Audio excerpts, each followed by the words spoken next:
Michael from Roland is back in the studio today, and we're going to be looking at one of the most famous delay sounds in history. This is the brand new Boss SDE-3.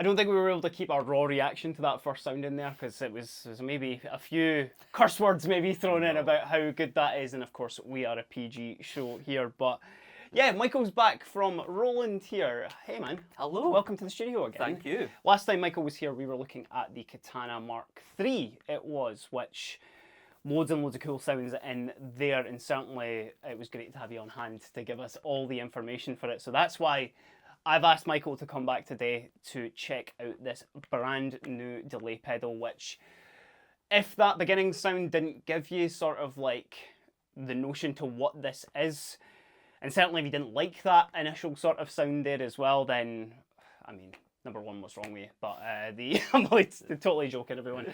This is quite a cool product. So what we're going to do today is I'm actually going to let Michael sort of take the reins on this, because there's a few little bits in it that he knows what he's doing with it as well. I'm going to kind of be playing the point of just like, well, number one, guitar player, but then also like almost kind of like a customer sort of coming in and looking at this, because there may be some people who aren't completely familiar with the SDE, but to what you were telling me before we were filming, and certainly a little bit that I was looking into as well before Michael came to the studio today, this has got quite the history, doesn't it? Yeah, if you haven't heard of it, you've certainly heard it. So it's the new Boss SDE-3. It gets its name from the Roland SDE-3000, which was a very famous rack-mounted delay that came out in 1983. It's been used by the likes of Steve Vai, Steve Lukather, all your kind of 80s like shredders. Mm-hmm. Not only that, but also by your hit makers like your Stock Aitken Waterman, who are responsible for your Donna Summers, your Rick Astley as well.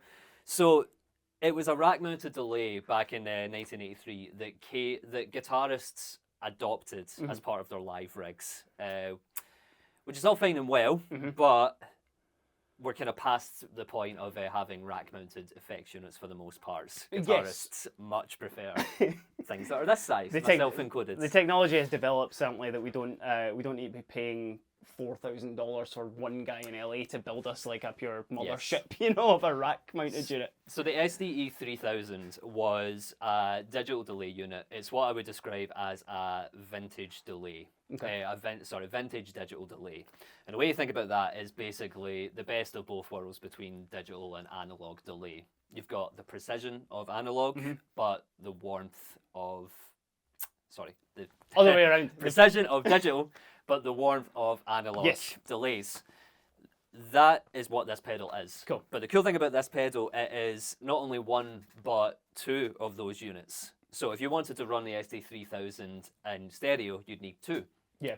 They would go for about $2,000 a pop back in the day. Whew. So if you wanted the sound that you heard in the intro in 1983, you'd be paying upwards of $4,000 for it. Oh, but you don't need to. This certainly is not £4,000, which is, I think everybody is very, very grateful. But yes, it was one thing you hit on really well there. Is like that's my initial sort of feeling with it. Is despite this being like a digital delay, it does have that feeling, and I think that's obvious, like of an analog, and I think that has really helped because of the modulation. I mean, if we're just to like even quickly listen to that again, and I'll just let the kind of trails just do their thing, because like really listen out for that modulation in there, because it's really addicting. Like that's kind of the main thing I've found with this today, is just I want to just keep playing with it.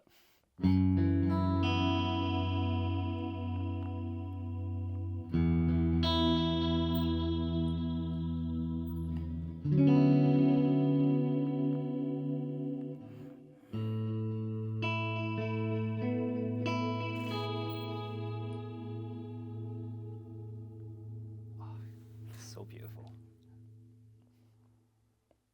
Yeah, I think this whole demo could just literally just be me just hanging out with that, but there is a lot kind of going Yes. on with it as well. So, yeah, why don't you kind of run us through the controls just Okay. on here as well, Michael? Right, yeah. So you will see a lot of the controls that you would expect from a delay pedal. So on the top, we've got our level, which is how much of the wet level you want to hear in your mix. Feedback, which is the same as any other delay pedal, and also the time, which is same as any other delay pedal. The time control on this can be 0 to 800 milliseconds. Okay. But if you input a mono signal and only plug in to the output B, which we're not doing today, but if you did that, you could actually double that delay time to 1600 milliseconds. Which is probably something you couldn't have done on the original as well. So it's obviously giving you just a lot more of that. Yeah, great for your big wall of noise kind of stuff as well, to have that high of a ceiling. Can you, before we just, because we were talking about obviously just the delay controls there, can you do me a favour and turn off the modulation and we can just hear just the straight up delay as well? Yeah. I think it's probably quite important to mention too that all the sounds you're going to be hearing predominantly from this today, Michael has set it up in a way which is kind of, I would consider the sort of main event of this pedal, which is that proper stereo sort of ping pong sound. Yes. But you can have it sounding like a sort of traditional stereo if you want to, you know, just like a much kind of vaster sounding delay with obviously the modulation and whatnot on it. Yes. And also it does run mono, as you mentioned there as well. So if you do just want just the straight up delay, if you don't have the capabilities to run it stereo, then there is that as well. But here is just the delay by itself right now.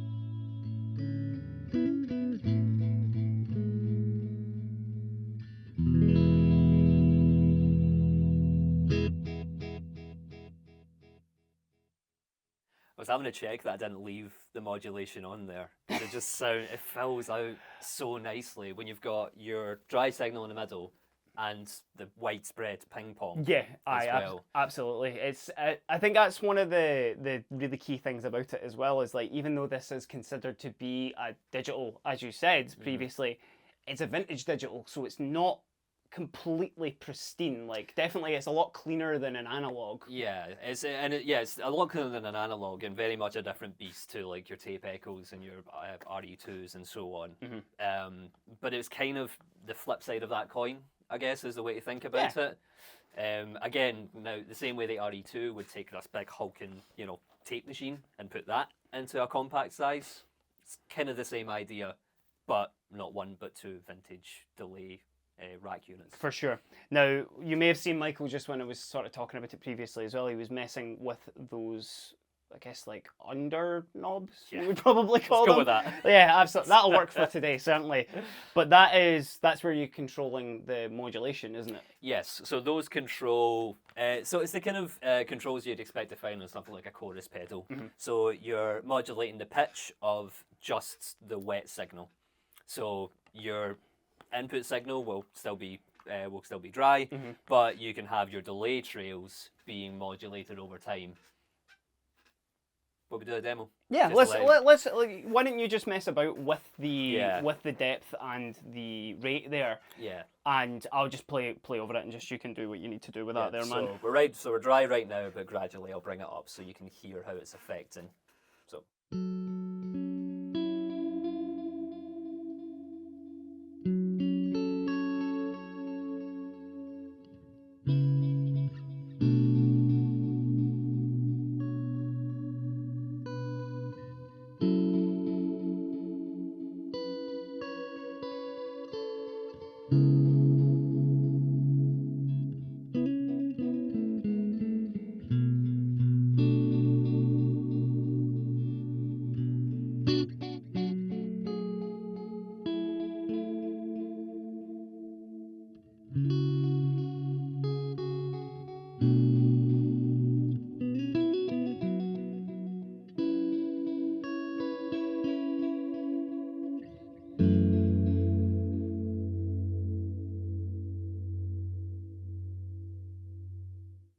So you can really hear the wobbliness of That's the official term, everybody as well.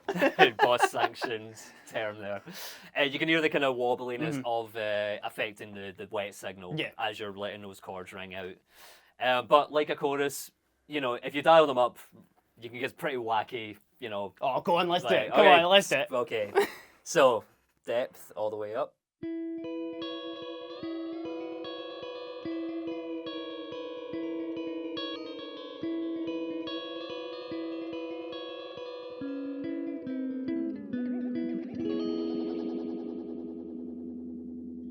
So you can get pretty wacky with it if you want.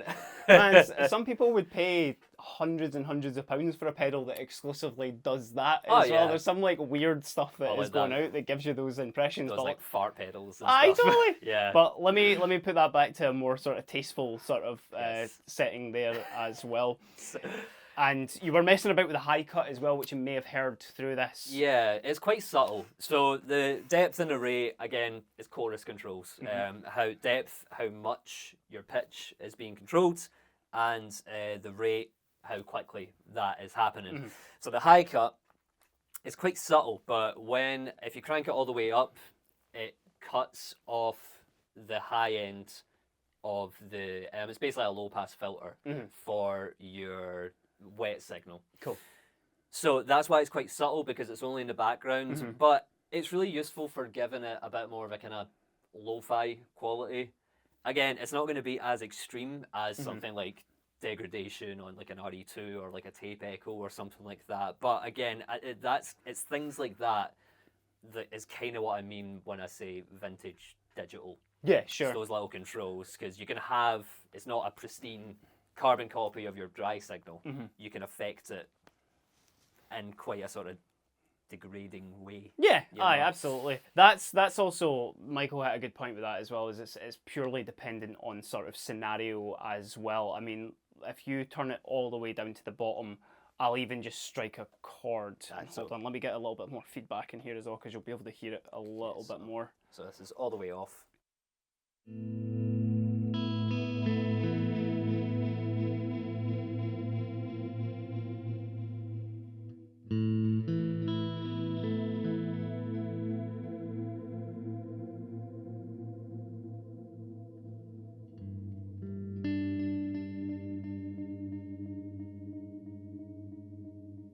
So it really depends on, it's really up to you how you want to use that. If you want the wet signal to be a little bit darker compared to your dry. Yeah. If you're saying playing like a lead or something like that, then again, it's just a way to have that width that you would typically get from a delay, but without having just differentiating your wet and dry signal a little bit more. And actually, you hit quite well on the fact there as well, because this works a lot better with lead than I did think it would. Not that, you know, I don't think a delay that's quite a key piece when it comes to lead playing, but because this is so heavily, like, it's a real character, this delay, I would have thought it would kind of, like, not get in the way, but definitely, like, wouldn't be, you know, compatible, let's say, with, like, a lead there. But I've been using the Super Overdrive with this before we were filming as well, and that's what I've just kicked that on there. I'm just going to play a tiny little bit of lead over just so you can hear how it works with it. And I'll maybe kind of ramp down the modulation ever so slightly, but feel free to obviously mess around with it, man. Like, let the people see the settings. So.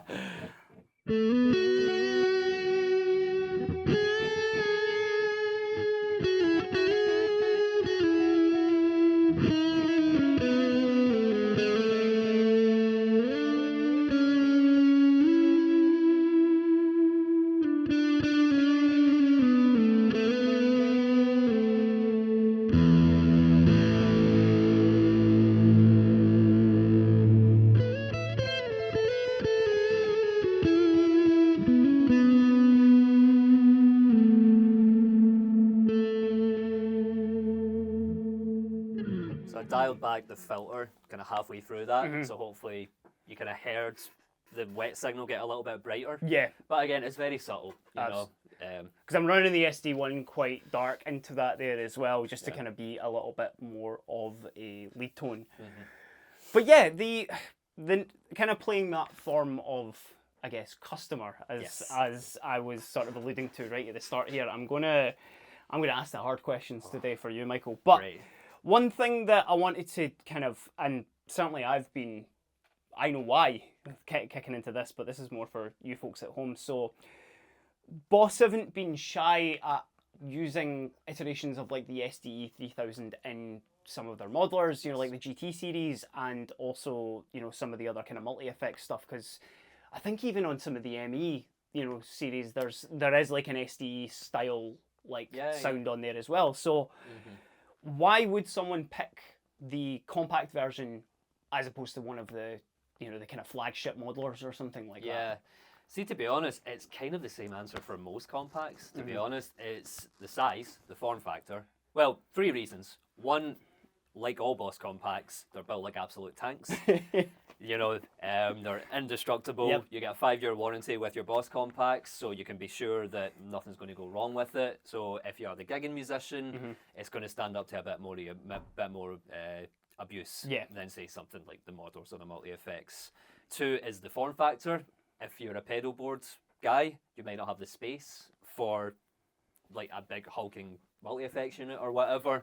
And 3, it gives you, like I said at the beginning, this pedal is essentially 2 SDE-3000s in a box, which, bearing in mind, that used to be rack units. Yeah. So if you're a kind of sound design, shoegaze, self-oscillation kind of guy, doing your kind of Johnny Greenwood type stuff or whatever, where you're kind of playing the pedal like an instrument by controlling the effects parameters, you can't really do that with rack units because they're away in a rack. Yeah, most of them are all buttons as well. So exactly. So it just affords you the same control that people really like when they're building a pedal board. When they make that choice to buy a pedal board over, say, going down the multi-effects unit, the multi-effects route, then it's the same stuff, to be honest, man. Yeah.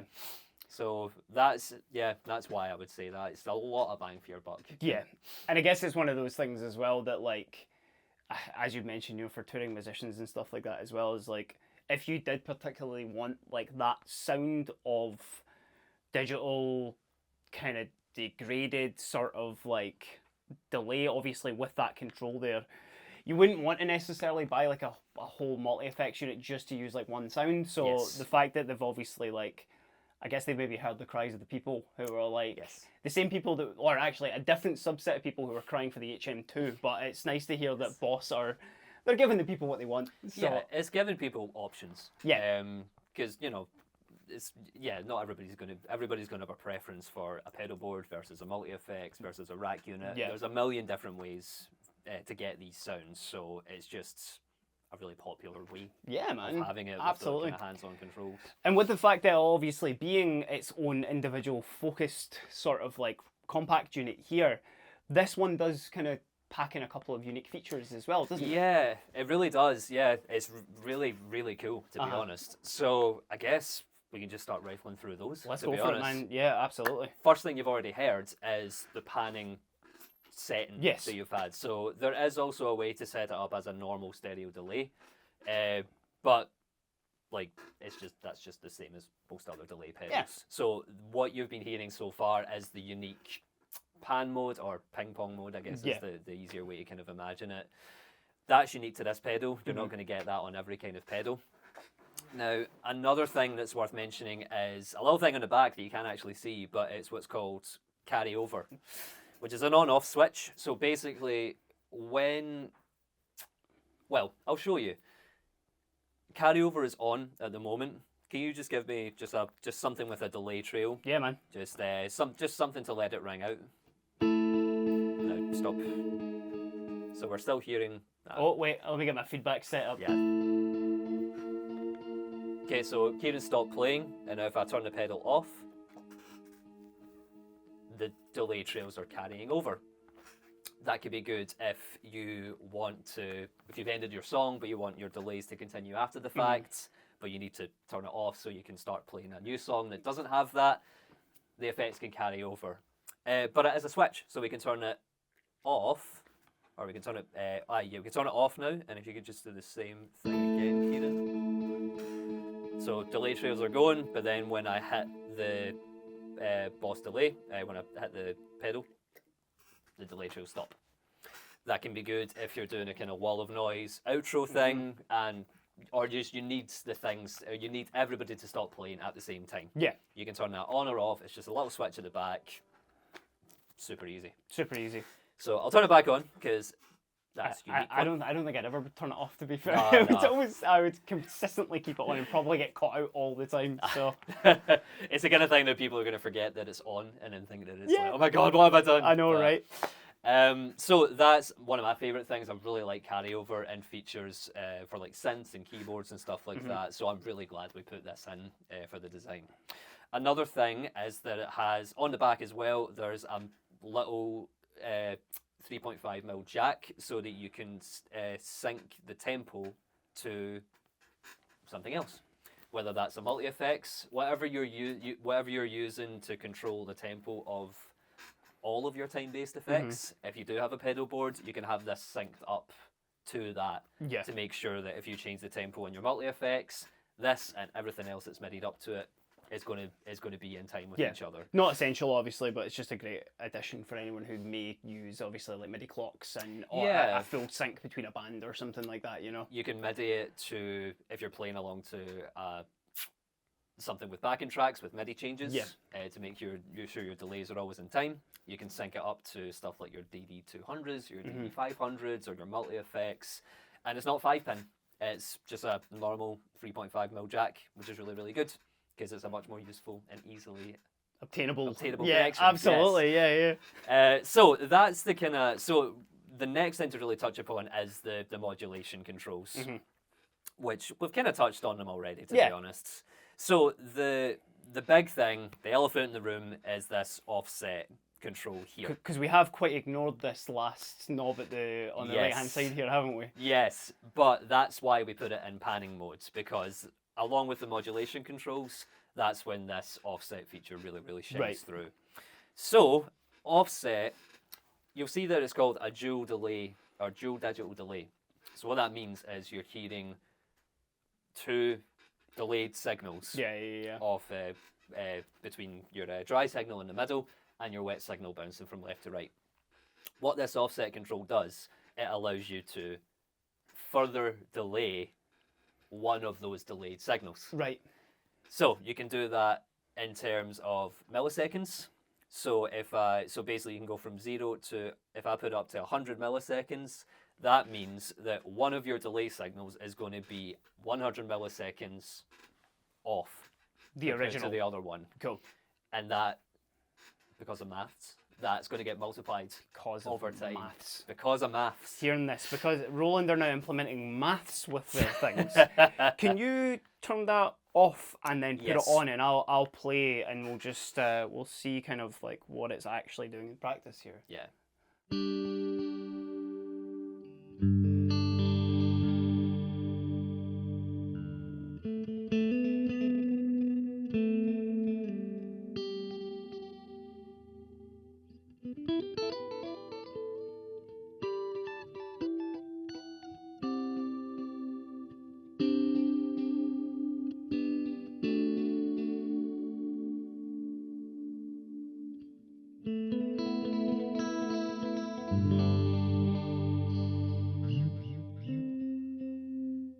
So you kind of heard it we were just keeping it in terms of seconds there. But if you go past 12 o'clock, we can now, these are now, the offset is now expressed in terms of subdivisions. Right. So that could be eighth notes, dotted eighth notes, and everything in between.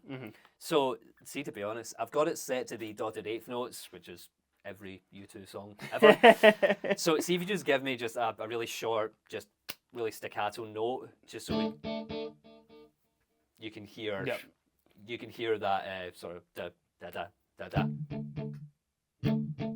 I'll maybe turn my feedback up just ever so slightly there. So that's a kind of, that means that one of the delays is offset by a dotted eighth. I can make that shorter by turning the control up here. So you can hear the difference there.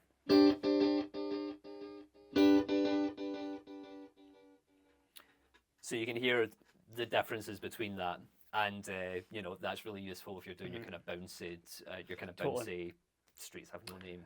Now, is that affected when we use the time of the original one then as well? That'll obviously correspond to the offset style there. So, for example, if we shorten that, there you go. You get that kind of much quicker sort of like rhythmic. I better stop before we end up getting demonetized. So. Exactly, yeah. It's very hard to show this stuff without, you get one chord and that's it. Yeah, exactly. That's all you're getting. So, but that's the thing. I mean, when you think about what's actually going on here, you've got two delays essentially that are doing some pretty complex like offset calculations and a modulation as well, all in the size of a Boss Compact, which is really, really cool. Yeah, that's mega. I don't think I would have it not on that offset setting because that gives that like proper panning thing as well, but it's that kind of like, it's like an Andy Timmons sort of trick as well. You know, he's kind of known for that like, I think it's like a quarter note and then it's like an eighth note or something as well. And it actually, one of the things that I really like about that, it's kind of like, I said it to a certain bit here as well, that it almost kind of acts like it starts to envelop the note a little bit more, like just.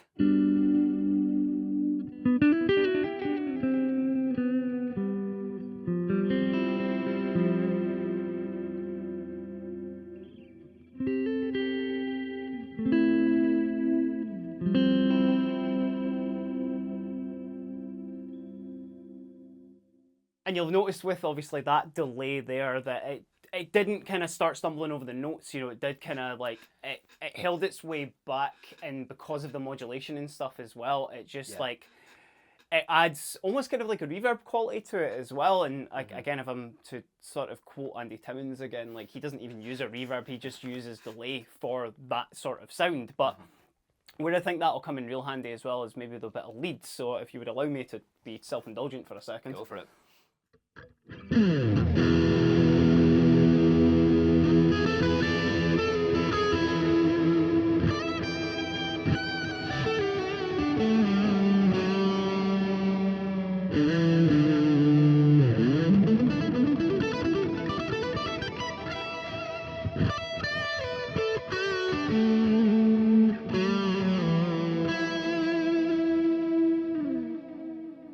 Nothing like delay to, you know, really highlight your wrong notes when you play as well, right? I mean, stay turn the feedback up.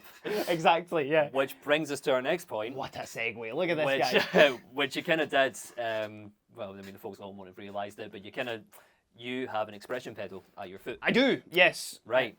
So that's the other thing that's worth noting about this pedal is that you are also able to control the delay parameters using an expression pedal. Cool. So you're able to control how much the volume of the delay signal, you can control feedback, and you can control time as well.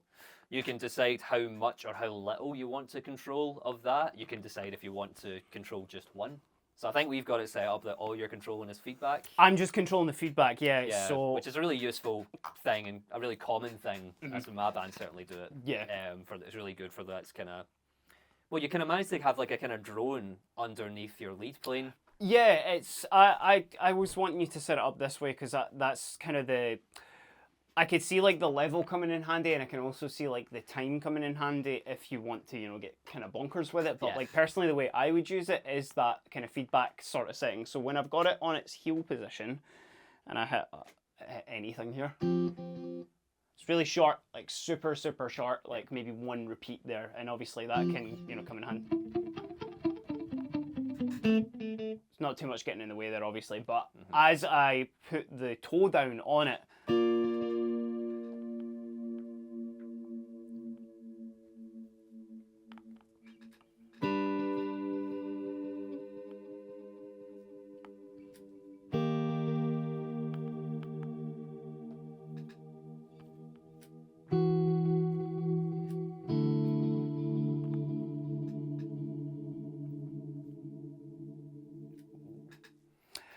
and you can obviously set that up in a way where like that will be oscillating. I think we've set it up just that it's like on the verge, yeah, but we don't want it to get like absolutely pure bonkers. So that comes in this next section.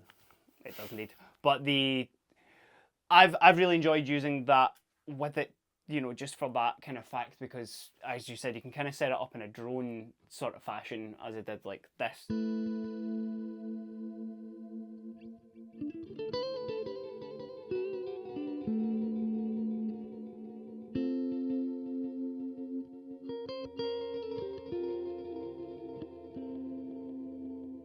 And it can get a little bit sort of like tripped over itself because it's still delaying those notes that I'm adding to it, you know, not like a kind of like a freeze sort of style pedal, but such a cool sort of unique like feature that, you know, can really come in handy, especially like if you are playing live and your hands are, you know, being used, so you're not able to control some of those parameters. Yes. So the last thing I wanted to kind of show you today was there's actually 3 different output modes on this pedal. So what I've done is basically turn it off, and I've just got it set up to be the direct mute modes. So what that means is basically your direct or your clean signal is going to be muted, and the only signal that's going to be coming out of here is going to be the wet signal, which can be useful for modded, if you've got pedals like this that modulate the signal, maybe you only want that modulated signal, and if you want to get a bit wacky with it, then you can do it.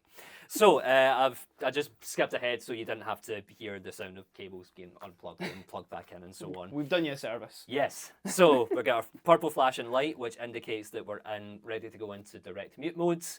There is also a dry wet modes where output one of the outputs is dry and the other output is wet, which can be useful as well, but we're doing the wacky stuff today. So I'm going to press in so that we're now in this mode.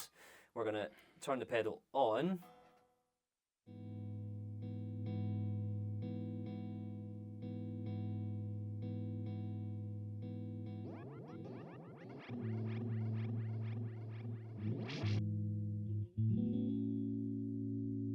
So now, all you will hear is the affected signal.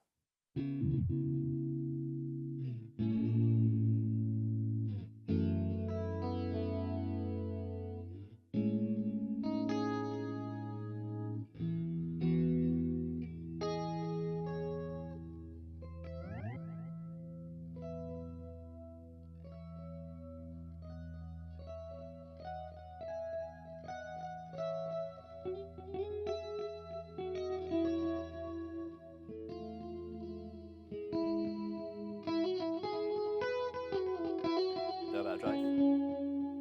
Yeah, go for it. Go for it.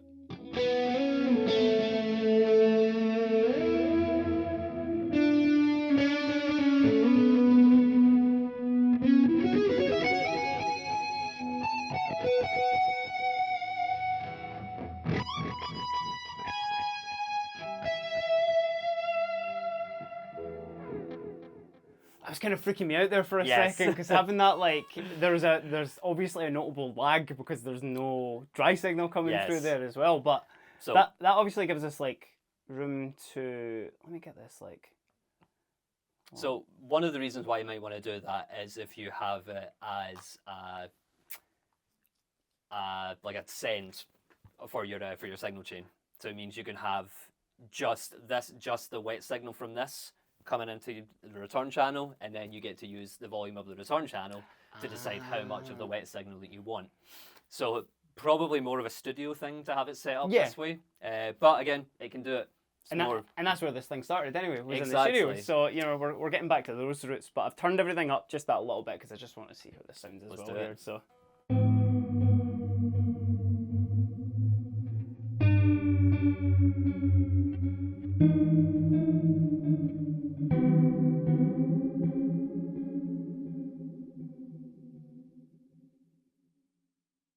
And then there's that carryover as well. Somebody out there will find a use for that, but maybe for me it's maybe a bit too extreme. But it's good if you want to do self-oscillation stuff. Yes.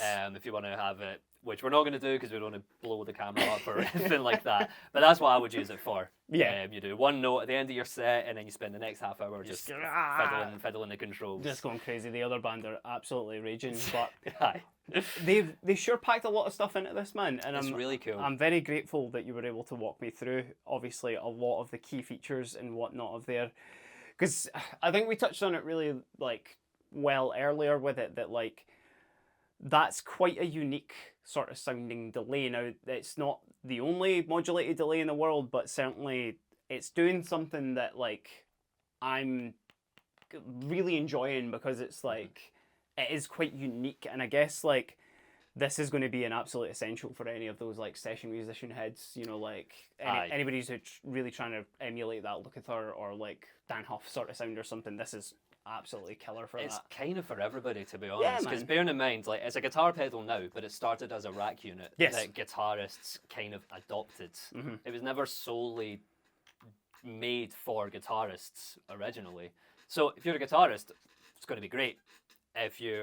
But also if you're a singer, you know, Rick Astley's voice has gone through two of these in a rack All form. $4,000 of that. Yeah. And here, look, music would never be the same without it. Yeah, so, man, that's awesome. So yeah, check this out if you've got any sort of passion for delay, or you just like ambient effects, or you like, you know, modulated sort of effects as well, because there is so much in this pedal that I think you hit the nail on the head there, man, that is for everyone. But yeah, thanks again, man, for coming in today, and thank you for having me. I'm sure we'll see you very soon as well. Yes. 'Cause there may be some news down the line that Michael will be joining us for. But Yes. until next time, this has just been a very quick look at the Boss SDE-3. I've been Kieran. I've been Michael. Have a great day.